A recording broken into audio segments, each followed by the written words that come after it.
Temperaturat përvoluese të qershorit I kanë drejtuar qytetarët në plazhet e vendit. Shpeshherë si mbrojtje ndaj temperaturave të larta, pushuesit përdorin syzet dhe kremrat mbrojtës ndaj diellit.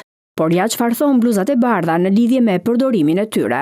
Syzet e diellit modifikojnë sasinë e dritës që vjen në organizëm. Mirë, po truri jep informacionin organizmit për mbrojtje. Dhe sa më I lartë jetë rrezatimi që është, aq më të lartë organizmi merr masat e veta për të mbrojtur organizmin. Kur ne majmë syze, ne modifikojmë, ulim sasinë e ndriçimit. Duke ulë sasinë e ndriçimit, trupi jonë është I paprigatitur. Ndërsa nga ana tjetër, vërshojnë kremrat e diellit, domethënë pa pushim, duke dhe asnjë nuk kujtohet që gjithë këto kremra diellit, që gjithë janë me bazë merkuri, për 30 minuta gjithë kalojnë qarkullimin e gjakut. Dhe qarkullimi I kalimin e gjakut jep dëm jashtëzakonisht mëdha për organizmin.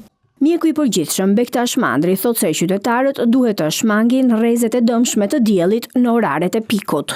Plazhet të frekuentohen në orët e para të mëngjesit dhe në orët masdite kur fillon të bie rrezatimi.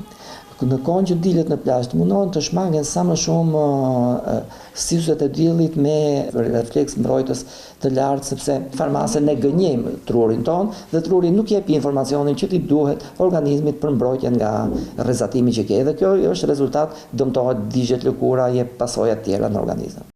Kërkimet të ndryshme shkencore kanë dalë në rezultatin se elementët kimik në përbërjen e kremrave të diellit përthithen në nivel të lartë nga lëkura e njeriut si oksobenzonet, të cilat ndërhyjnë në sistemin hormonal. Ndaj rekomandohen kremra minerale për mbrojtje ndaj diellit. Përveç kremrave, këshillohet shmangja e qëndrimit në diell në kohën e pikut, veshjet e përshtatshme të lehta dhe përdorimi I kapeles.